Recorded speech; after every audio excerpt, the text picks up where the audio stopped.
The thermometer outside the stockade read negative 42 degrees, and the wind was strong enough to knock a man off his feet.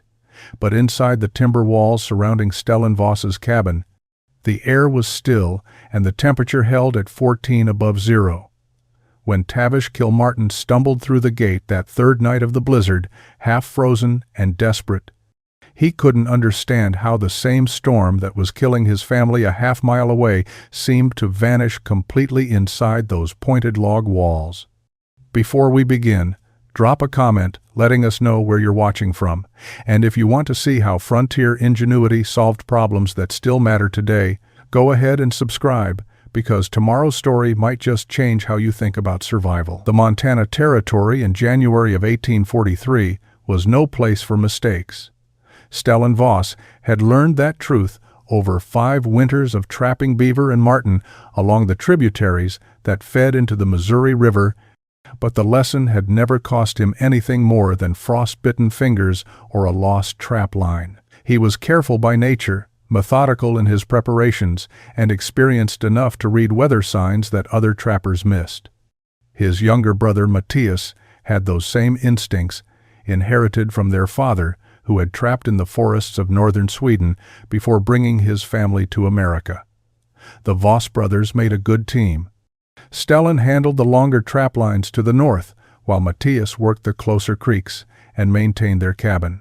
They had established their camp 3 years earlier in a sheltered valley where timber was plentiful and beaver ponds dotted the landscape. The location kept them away from the more crowded trapping grounds where competition could turn violent, and the isolation suited both brothers well. On January 14th, Stellan left before dawn to check his northern line, a circuit that typically took him until mid-afternoon to complete. The morning was cold but clear, with no signs of the weather change that was building beyond the mountains to the west. Matthias stayed at the cabin to split firewood and repair snowshoes that had broken the previous week. They had established a simple rule over their years together. If weather turned bad while one of them was out, the one at the cabin would keep a fire burning and wait. The one caught out would shelter in place rather than risk traveling in conditions where visibility dropped to nothing and cold could kill in minutes. It was a sensible arrangement that had kept them both alive through storms that had claimed less cautious men. By noon, the temperature had dropped 15 degrees. By 1 in the afternoon, wind was beginning to gust from the northwest, carrying the smell of incoming snow. Stellan noticed the change immediately and began working his way back toward the cabin, pulling his last few traps rather than leaving them for the next day.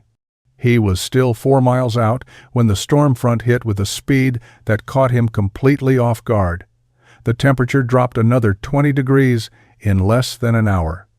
Wind that had been gusty became constant and brutal, driving snow so thick that he couldn't see more than a few feet in any direction.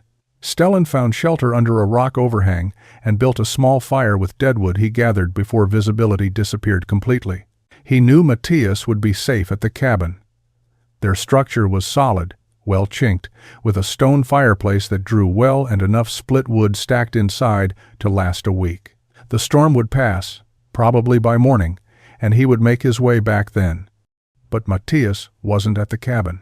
Stellan found his brother 200 yards from the cabin, half buried in snow that had drifted against a fallen cottonwood.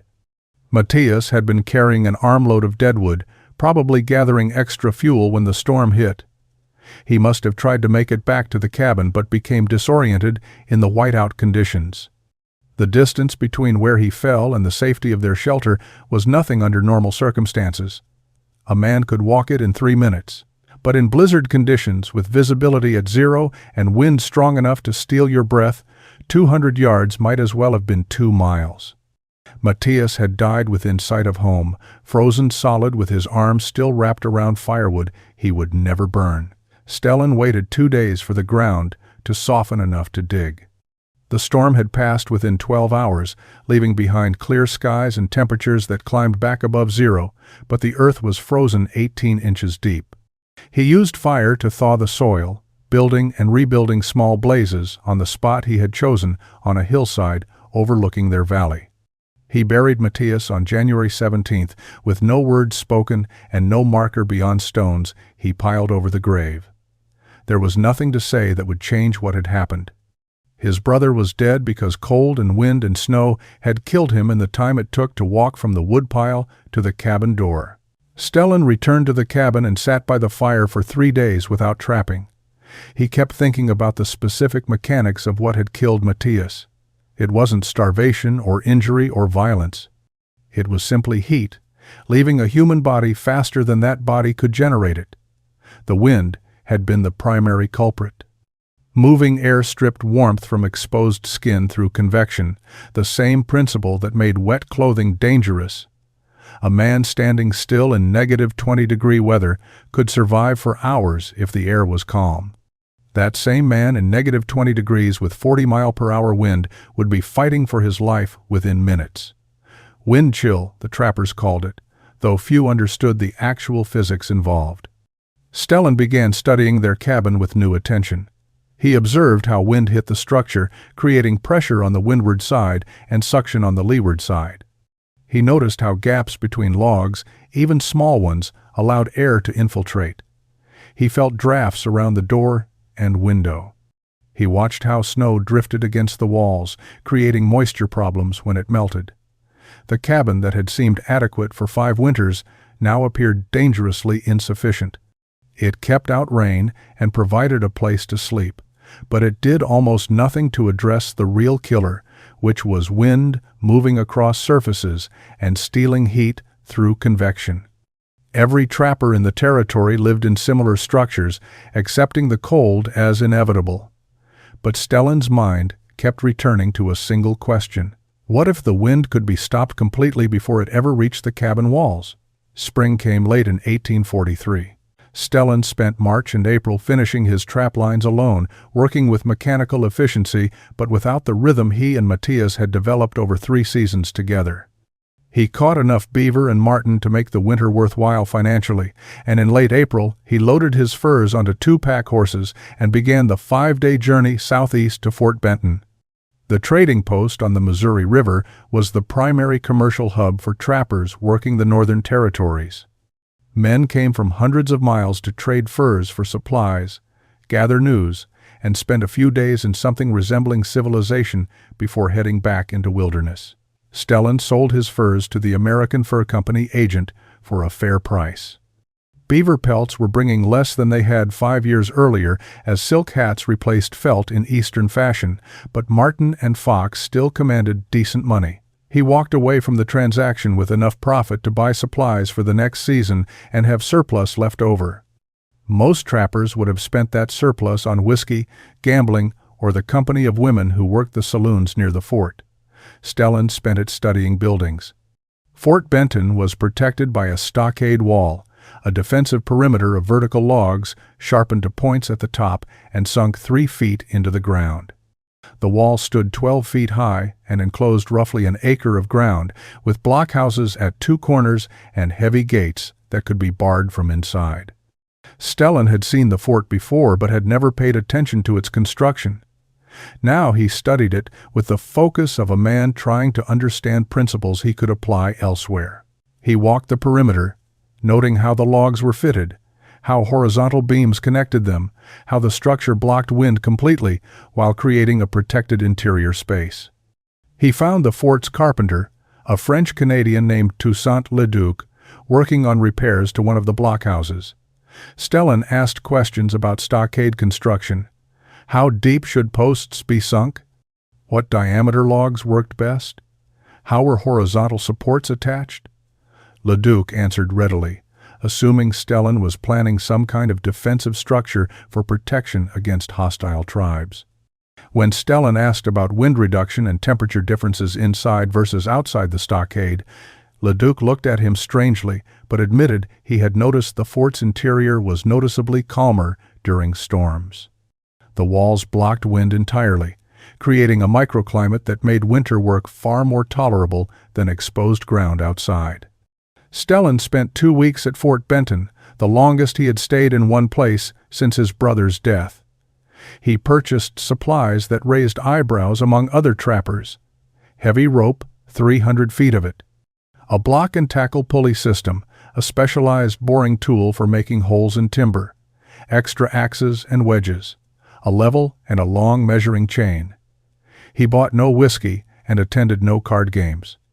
When he left Fort Benton in mid-May, heading back toward his valley, other trappers noticed his strange cargo and made jokes about the Swede planning to build himself a palace in the wilderness. Stellan reached his cabin in late May and immediately began work. The valley was green with new growth, and the creeks were running high with snowmelt. It was prime trapping season for beaver, whose pelts were thick from winter, but Stellan ignored his trap lines completely. He had a different project in mind, one that would consume his entire summer. He spent the first week scouting timber.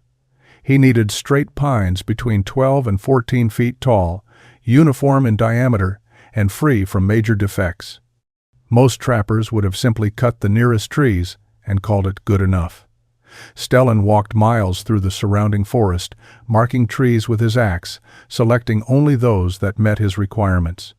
He needed 300 logs.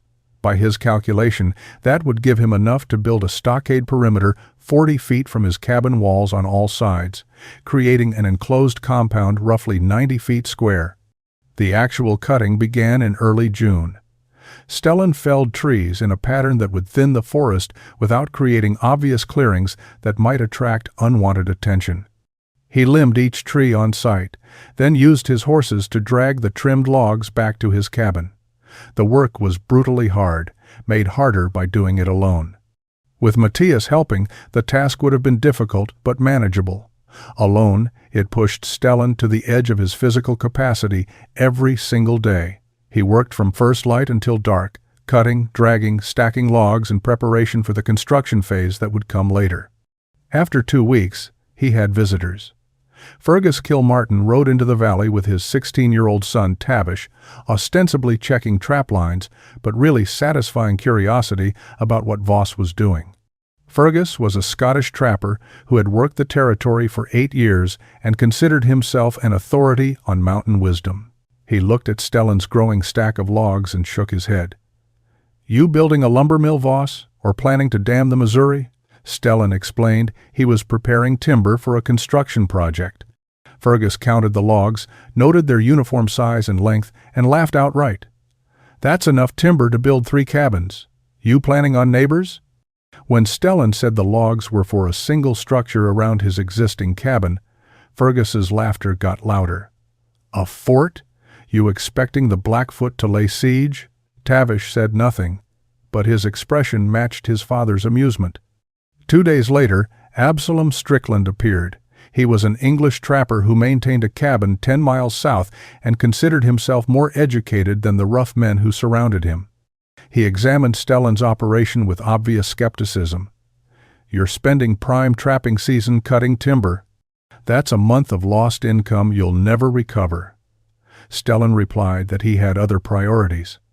Absalom studied the logs, calculating dimensions and quantity, then delivered his verdict.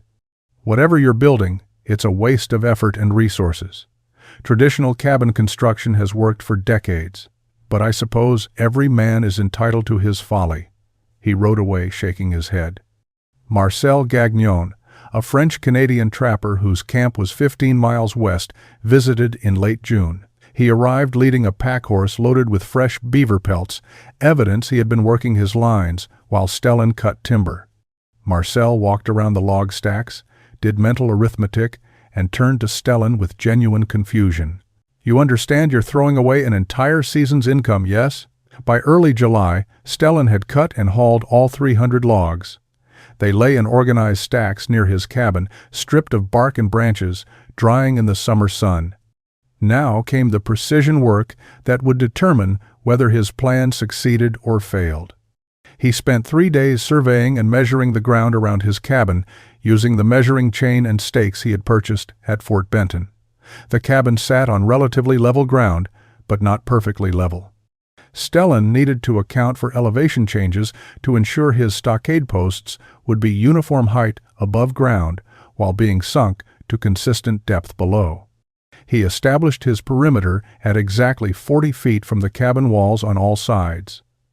The distance was calculated, not arbitrary. Too close, and the stockade would provide minimal benefit, creating a confined space that would be difficult to work in and would trap smoke from his chimney. Too far, and the enclosed area would be too large to heat through radiant warmth from the cabin, and the structure would require more timber than he could reasonably harvest and install alone. 40 feet created a compound large enough to be useful, but small enough to generate the thermal benefits he was pursuing. He marked the perimeter with stakes driven into the ground every 6 feet, 360 degrees around the cabin. Each stake represented where a stockade post would be sunk. The geometry was more complex than it appeared. Stellan needed to ensure corners were true right angles, sides were parallel, and spacing between posts was consistent. He used basic surveying techniques, stretching ropes between stakes to establish straight lines and measuring diagonals to verify square corners. The process was tedious and required constant rechecking. A small error at one corner would compound around the perimeter, throwing off the entire structure. He worked alone, tying ropes to stakes, walking measurements, adjusting positions by inches, then verifying everything again. Other men might have eyeballed the layout and accepted rough approximation. Stellan understood that precision in the foundation would determine strength in the finished structure. When Fergus Kilmartin rode past in mid-July and saw the elaborate staking pattern around Stellan's cabin, his mockery reached new levels. "You're building a fort. Actually building a damned fort."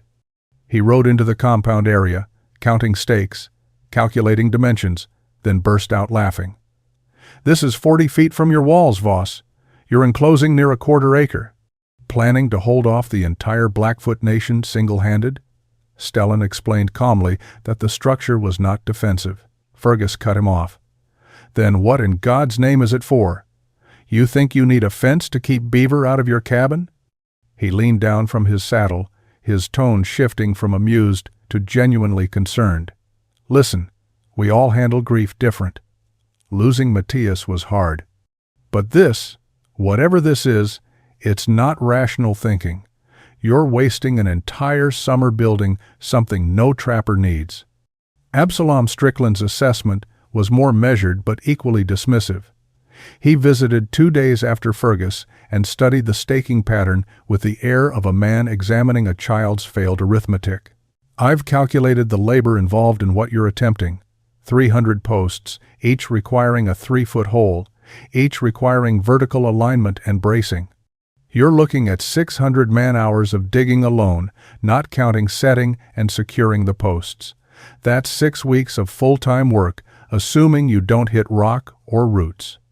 Add cutting, hauling, and finishing, you've spent an entire trapping season on this. For what purpose?" When Stellan mentioned wind reduction and heat retention, Absalom actually laughed, a rare break in his normally serious demeanor.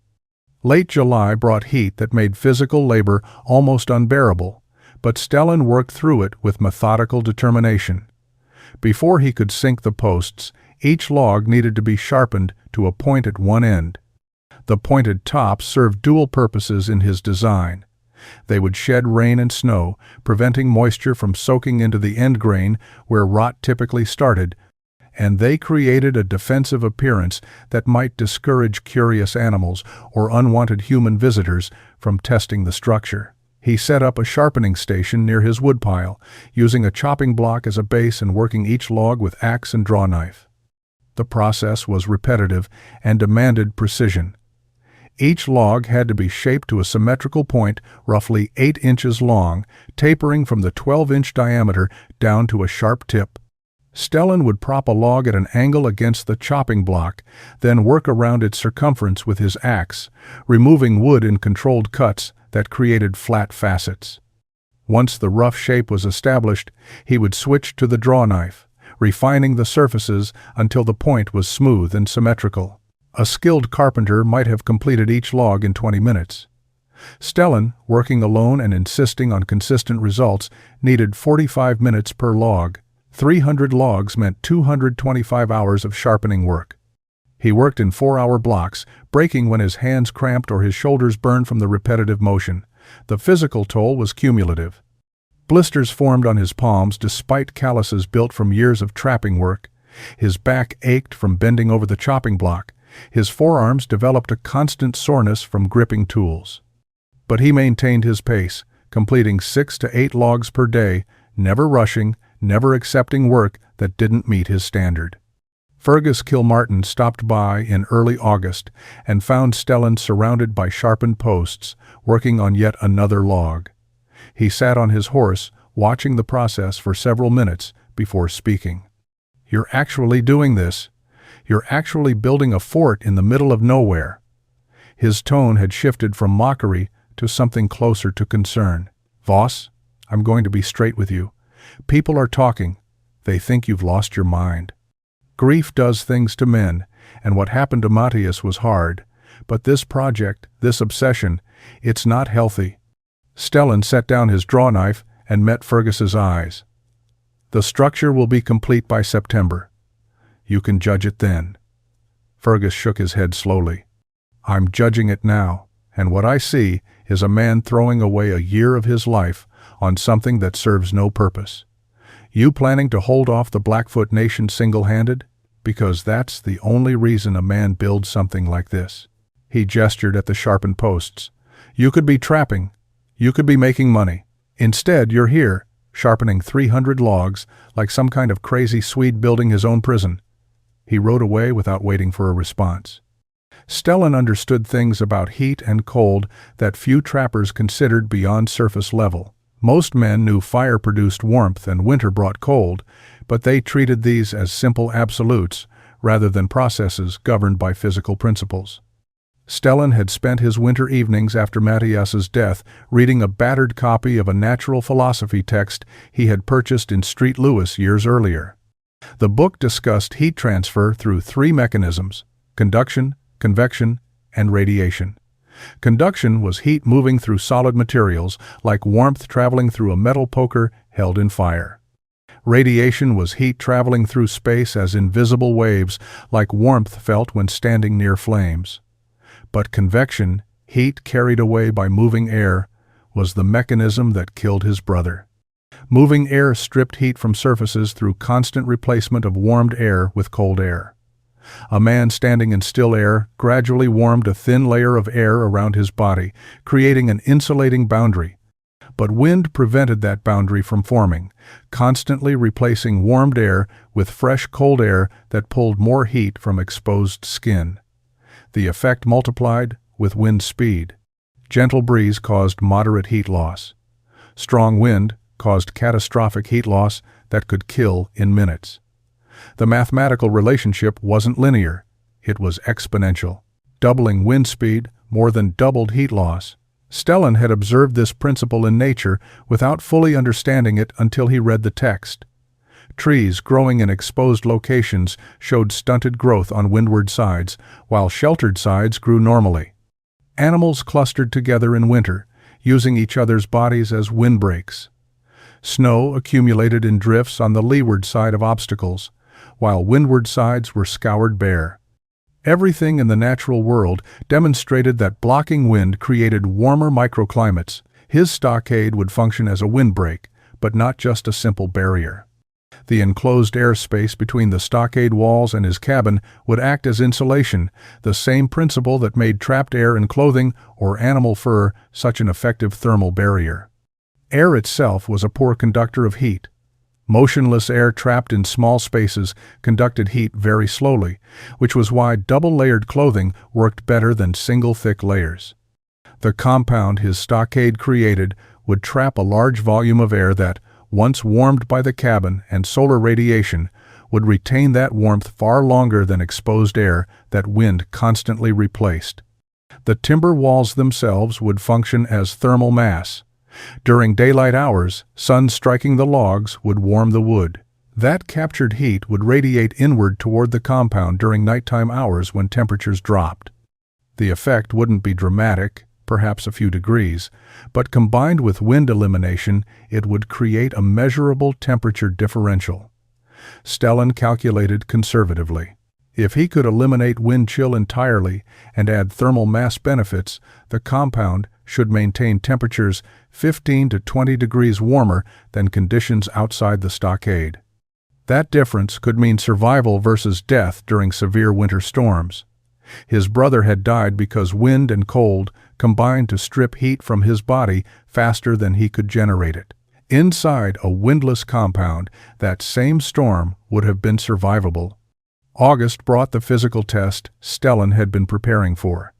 He began digging post holes, starting at the northwest corner of his planned stockade and working clockwise around the perimeter. Each hole needed to be 3 feet deep and wide enough to accommodate the 12-inch diameter logs. The ground in his valley was a mixture of soil and rocks deposited by ancient glaciers. Some holes went easily, the earth yielding to his iron digging bar and shovel. Others hit stone that had to be pried out piece by piece or, when too large to move, forced him to adjust the hole's position slightly.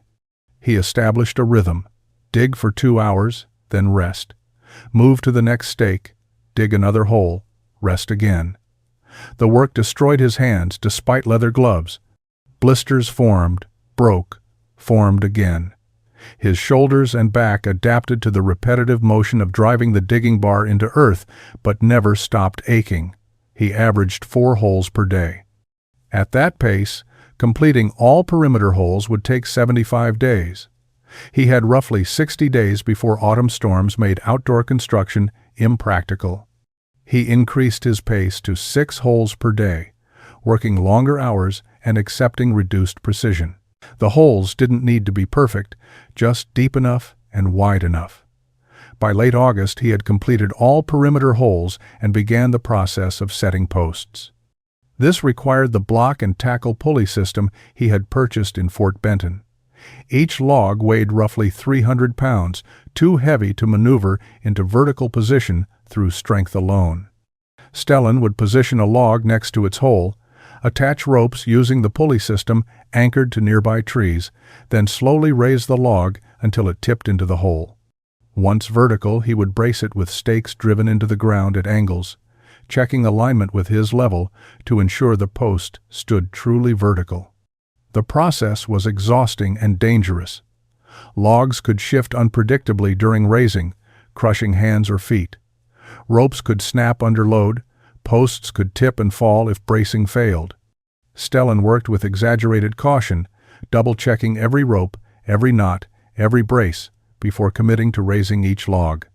He completed 2 posts per day during the first week, learning techniques that improved efficiency. By the second week, he was setting 3 posts daily. By early September, he had established a pattern that allowed 4 posts per day while maintaining safety and precision. The compound began taking visible shape. What had been abstract stakes marking theoretical positions became solid timber walls, rising 12 feet above ground. The transformation changed how the space felt. Inside the partial walls, wind diminished noticeably, even with gaps still present.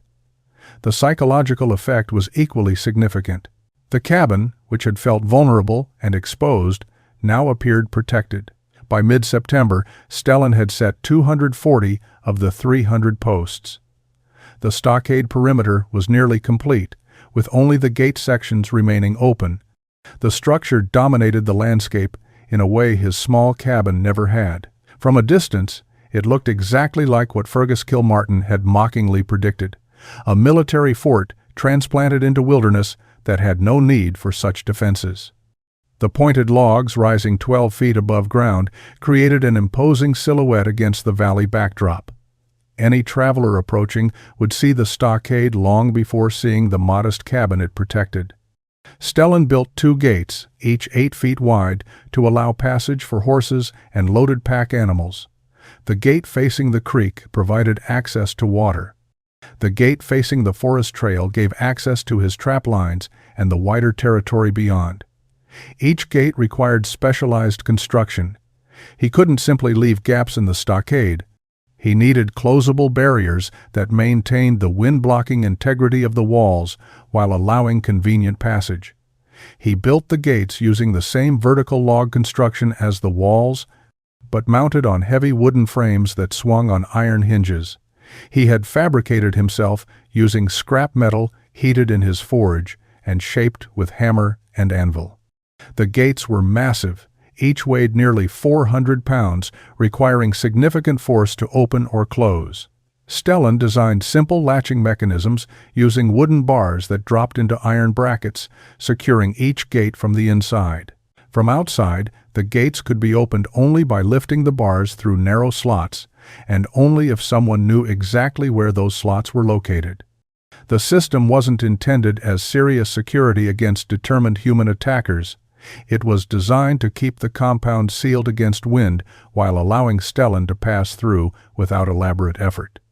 The horizontal support beams connecting the vertical posts went up during the last week of September. These beams, smaller logs, roughly 6 inches in diameter, ran horizontally around the interior of the stockade at two heights, 4 feet above ground and 8 feet above ground.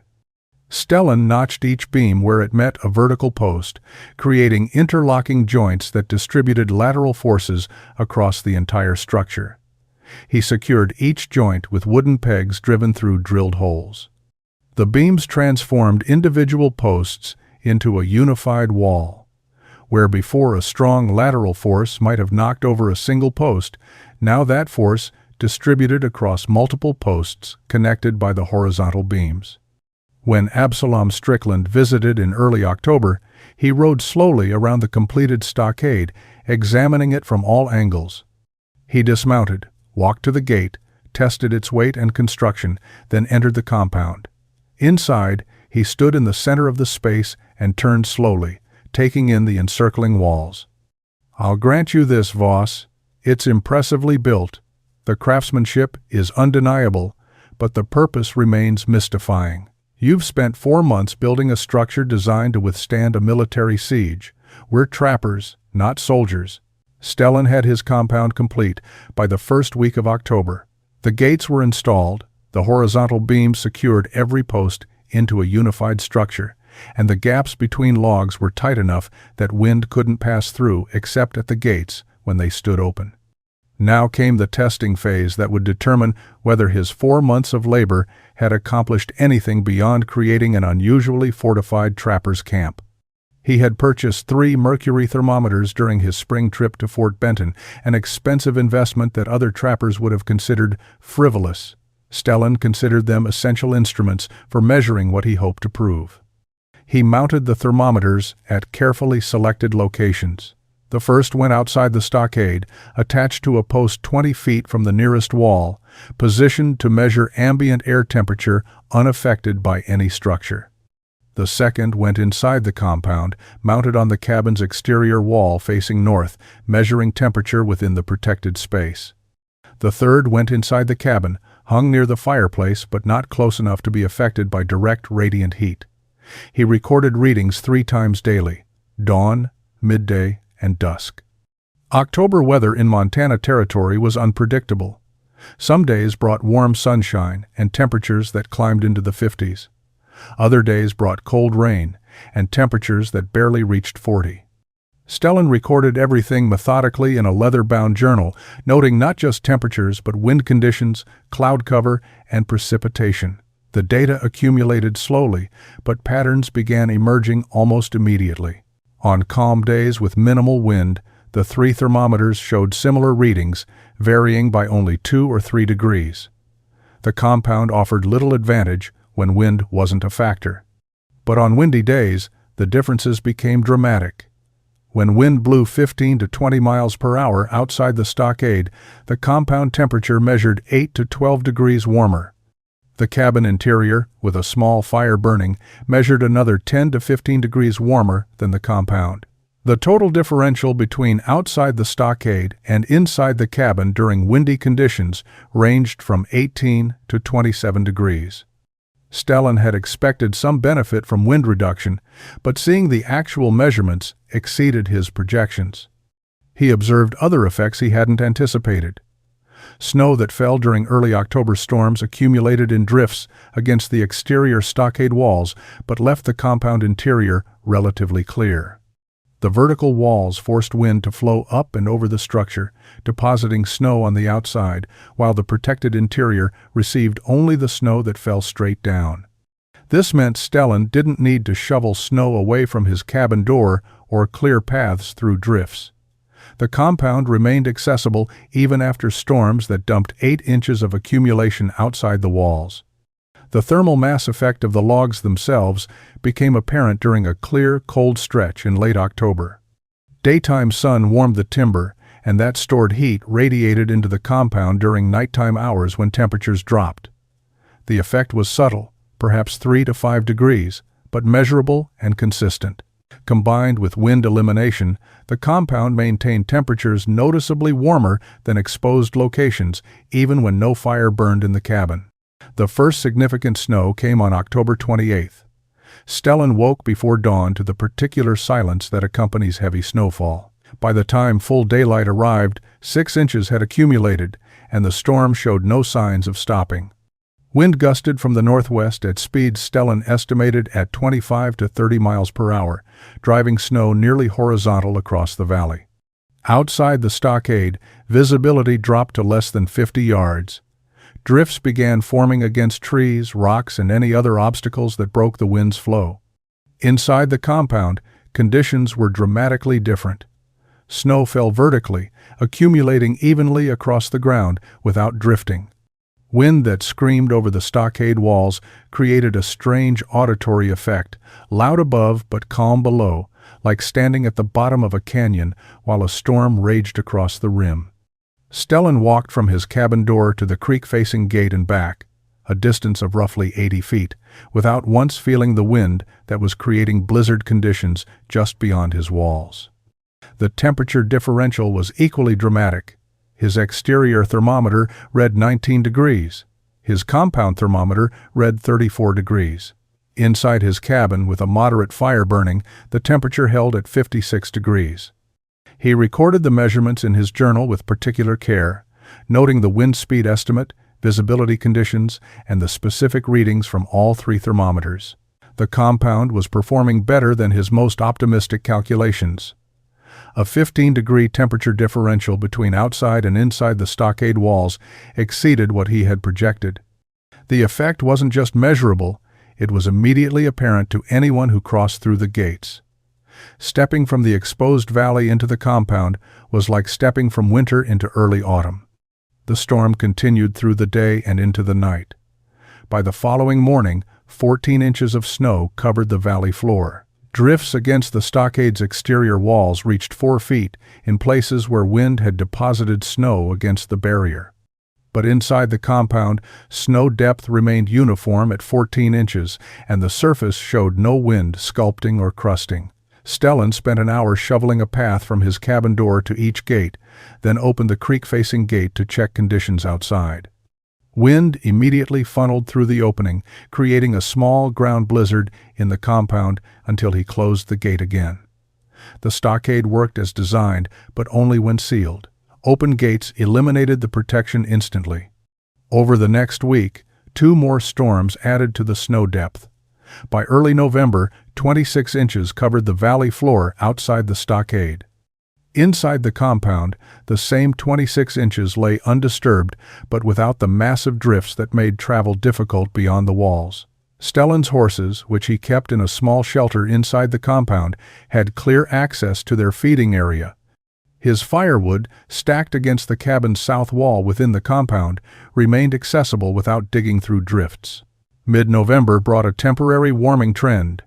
Temperatures climbed into the 40s during daylight hours, melting the top layers of accumulated snow and creating muddy conditions throughout the valley. The brief respite from cold drew trappers out to check lines and visit neighboring camps.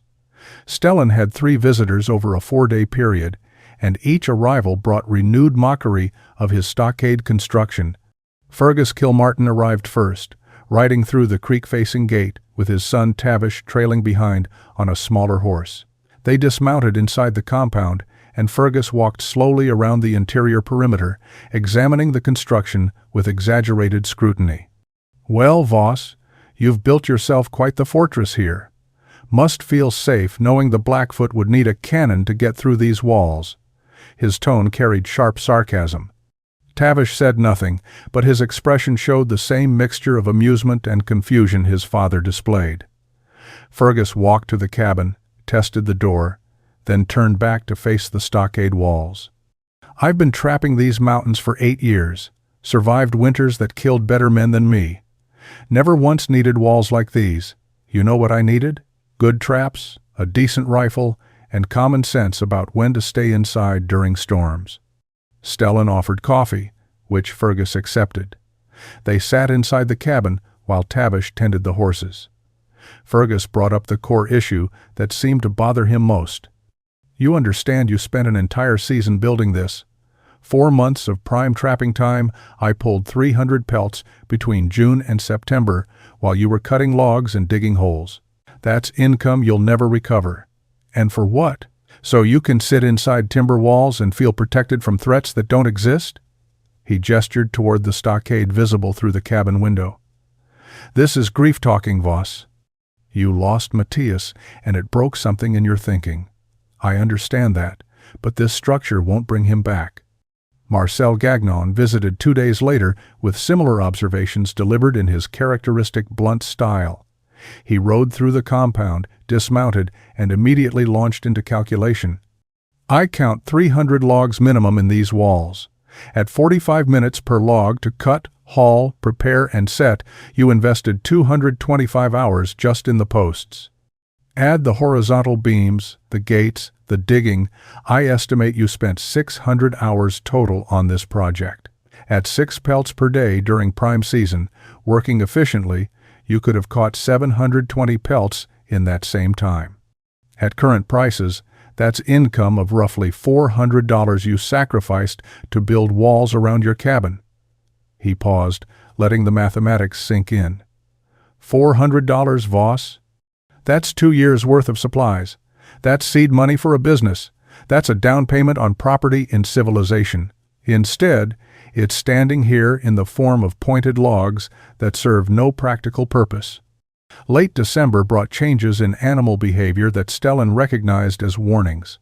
Deer moved down from higher elevations in larger herds than normal, gathering in the valley bottoms where browse was more accessible. Squirrels worked frantically to gather final stores of pine cones, their activity level suggesting urgency beyond typical preparation. Birds that normally lingered through early winter had departed weeks earlier than previous years. Even his horses showed unusual restlessness, pacing in their shelter and nickering at sounds Stellan couldn't hear. The natural world was preparing for something significant. The sky took on qualities that experienced mountain men learned to read. High cirrus clouds streaked from the northwest in patterns that indicated powerful upper-level winds. The clouds thickened gradually over 3 days, lowering until they formed a solid gray ceiling that trapped cold air beneath. Temperatures dropped steadily, falling through the 20s into the teens, then into single digits. Barometric pressure, which Stellan tracked using a simple mercury barometer he had built following instructions in his natural philosophy text, fell dramatically. The combination of falling pressure, dropping temperature, and animal behavior pointed toward a major storm system approaching. Stellan spent 3 days preparing. He brought additional firewood into the compound, stacking it against the cabin's south wall, where it would remain accessible even in deep snow. He checked his food supplies, verifying he had sufficient dried meat, beans, flour, and coffee to last 2 weeks without leaving the compound. He brought his horses into their shelter and stocked it with hay sufficient for extended confinement. He filled every container he owned with water from the creek, knowing that once the storm hit, traveling even the short distance to water might be impossible. He checked the stockade gates, ensuring the latching mechanisms worked smoothly and the hinges showed no sign of freezing. On December 30th, he visited Fergus Kilmartin's cabin to warn him about the approaching storm. Fergus listened to Stellan's observations about animal behavior and pressure changes with polite skepticism. "We get storms every winter, Voss. This one won't be different. I've got firewood stacked and supplies laid in. We'll be fine." His cabin showed standard preparation, a cord of wood outside the door, basic supplies visible through the window, but nothing suggesting expectation of unusual severity. Stellan mentioned the pressure drop and the specific cloud patterns, but Fergus dismissed them with a wave. "Weather happens. A man deals with it. That's mountain life. Absalom Strickland responded similarly when Stellan stopped at his cabin on the ride back. I appreciate the concern, but I've weathered 17 winters on this frontier. One more storm won't change anything. His preparations appeared adequate for normal winter weather, but insufficient for what Stellan suspected was coming. Marcel Gagnon wasn't home when Stellan rode past his camp, probably out checking trap lines before the storm arrived. Stellan left a note wedged in the cabin door, warning of severe weather approaching, but had no way to know if Marcel would return in time to read it. The storm arrived on January 2, 1844, at approximately 2 in the afternoon. Stellan was inside his cabin when the first gusts hit, strong enough to shake the structure even within the compound's protection. He went outside to observe conditions and witnessed the storm's full force arriving like a physical wall moving across the valley. One moment, wind was moderate, and snow was falling steadily. The next moment, wind speeds increased dramatically, and visibility dropped to near zero. The temperature, which had been hovering near 0 degrees, plummeted as Arctic air poured down from the north.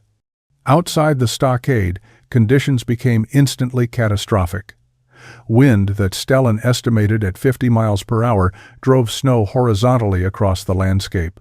Drifts began forming within minutes, accumulating against trees and rocks with startling speed. The sound was constant and overwhelming, a roar that drowned out all other noise.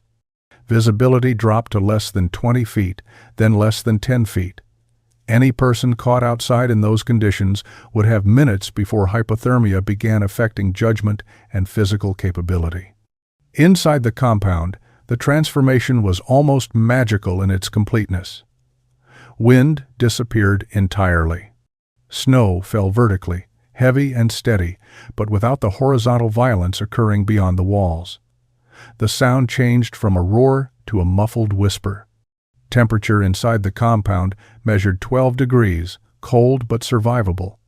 Outside the stockade, Stellan's exterior thermometer read -18 degrees, and that didn't account for wind chill.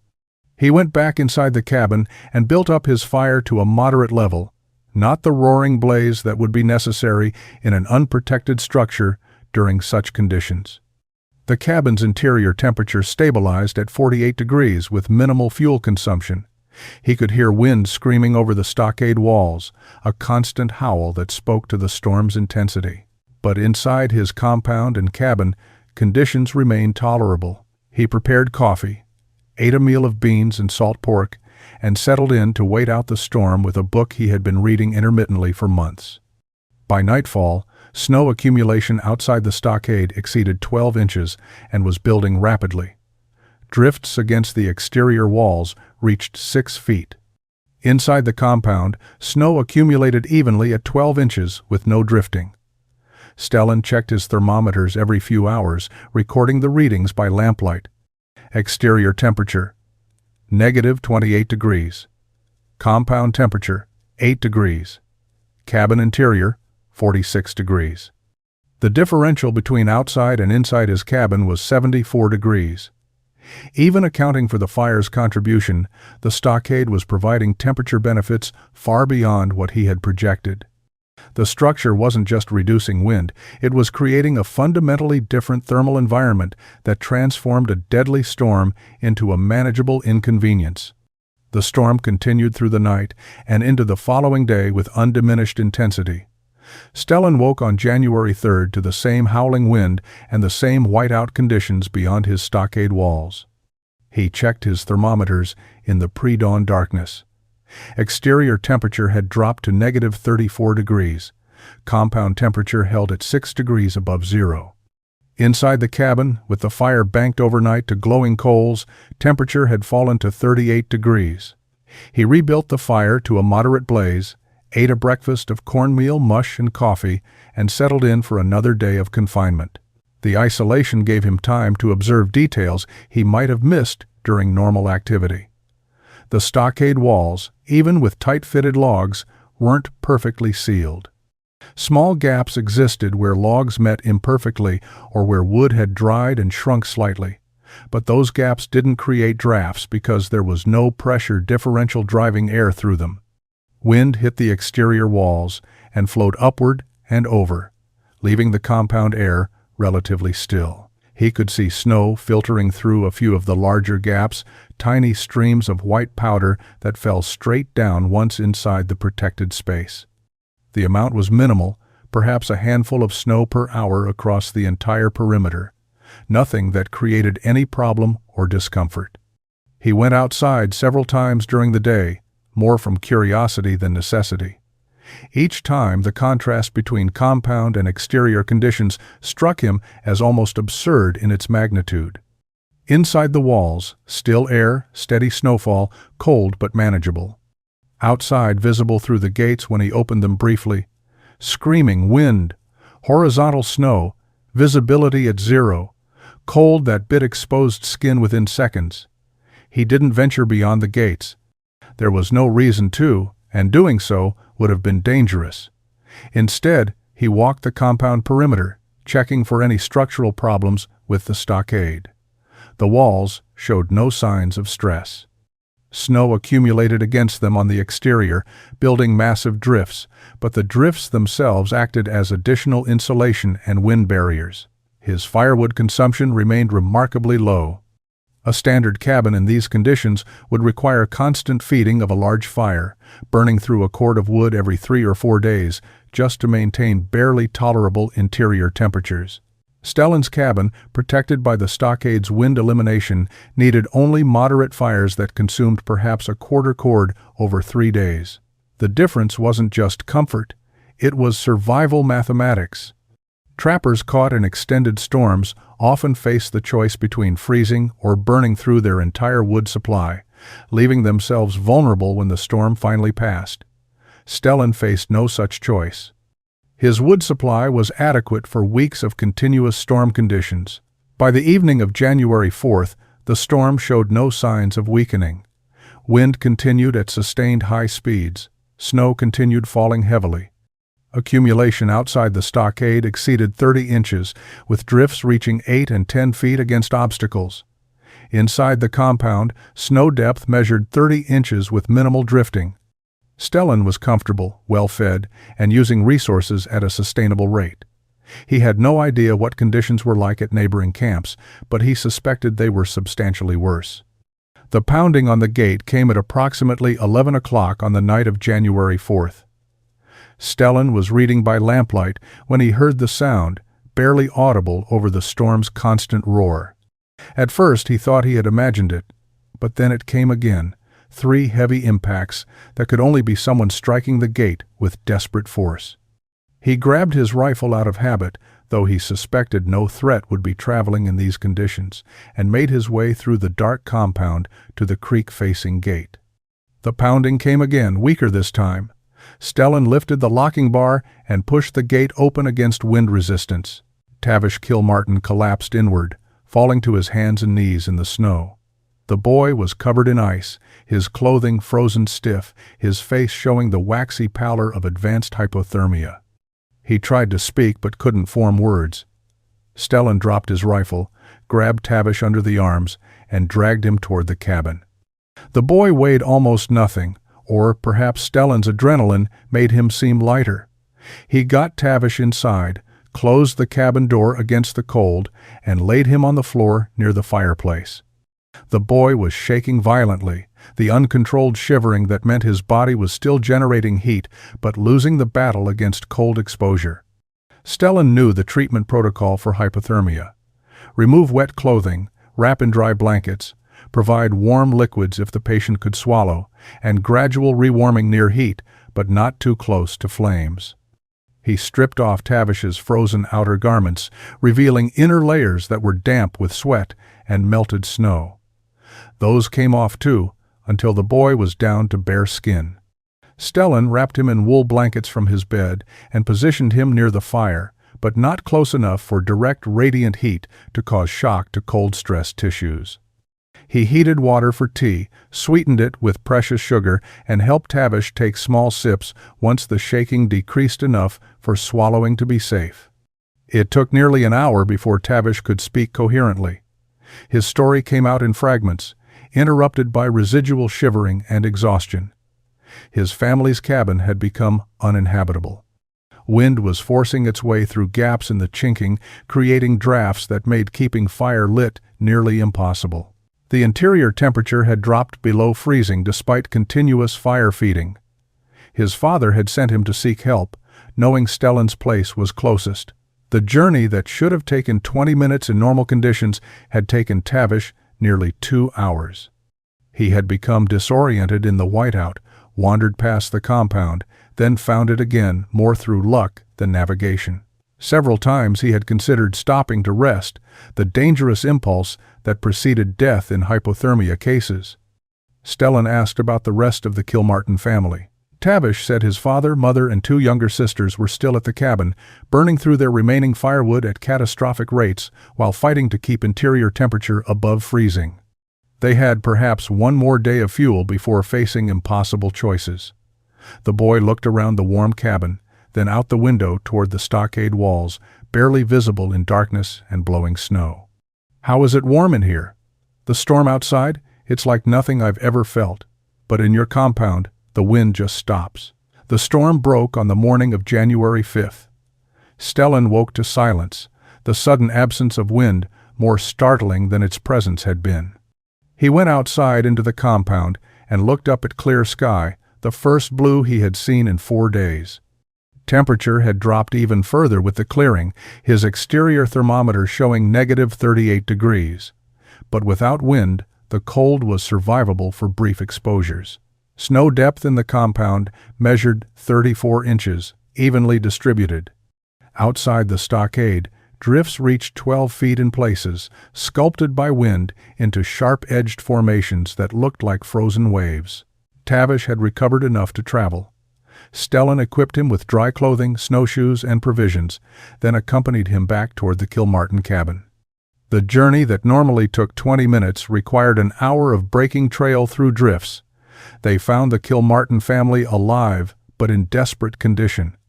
The cabin interior was barely above freezing, despite the fireplace containing still burning coals.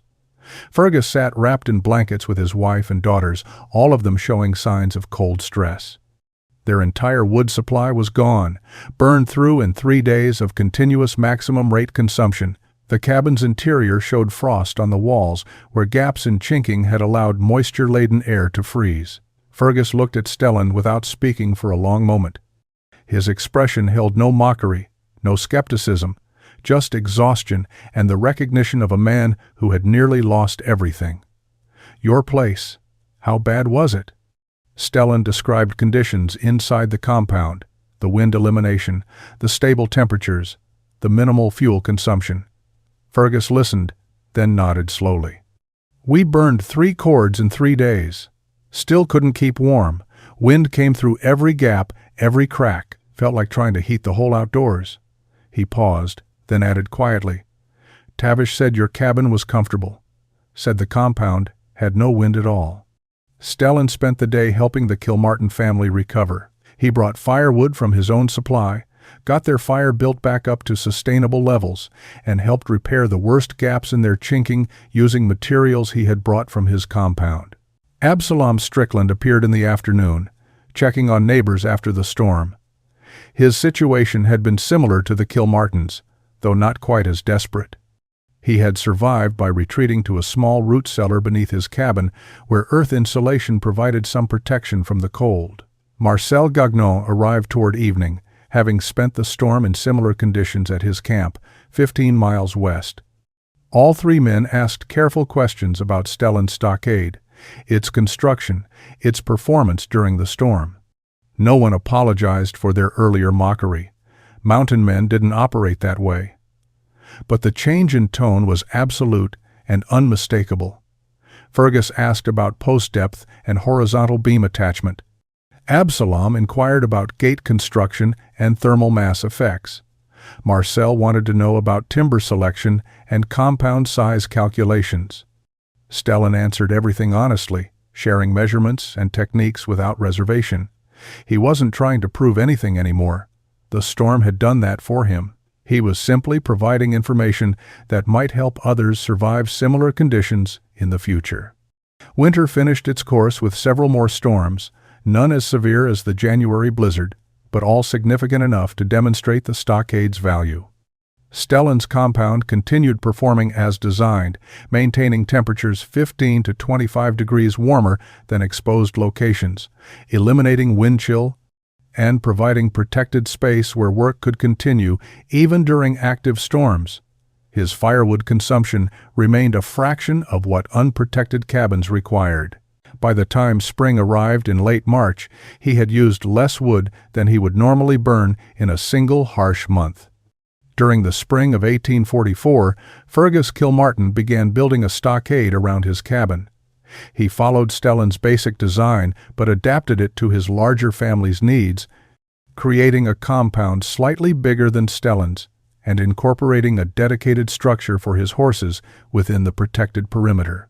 The construction took him most of the summer, but by September he had a functional wind barrier system surrounding his cabin. Absalom Strickland started his own stockade project in June, working methodically through the summer and completing it by early October. Marcel Gagnon built his stockade during the summer of 1845, recruiting help from two other trappers who had heard about the storm survival advantage the structures provided. By the winter of 1845 through 1846, 5 families in the territory had stockade-protected cabins. By 1847, that number had grown to 12. The construction spread through practical demonstration rather than promotion. Men who survived winters comfortably inside stockade compounds were walking advertisements for the technique.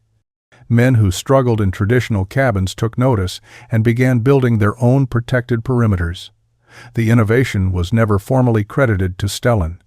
Knowledge spread through observation and conversation, techniques passing from one practitioner to another without ceremony or documentation. What mattered wasn't the name, but the survival advantage they provided. Stellan continued trapping until 1852, when declining fur prices and increasing settlement pressure made the mountain trade unsustainable. He sold his property to a young family moving west and relocated to the Willamette Valley in Oregon Territory. He married in 1854, fathered 3 children, and established a small farm that provided modest but reliable income. He died in 1869 at age 59, buried in a cemetery outside Salem with a simple marker that noted his birth and death. But in the mountains of Montana, his legacy remained visible in timber. Cabins surrounded by stockade walls continued protecting inhabitants through brutal winters.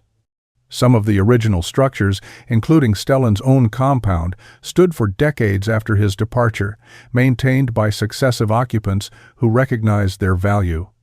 The technique he had developed spread beyond the immediate region, adopted by settlers, hunters, and ranchers who needed protection from wind in exposed locations. By the 1860s, stockade-protected homesteads appeared throughout the northern territories, their construction taken for granted as standard practice for serious cold-weather building.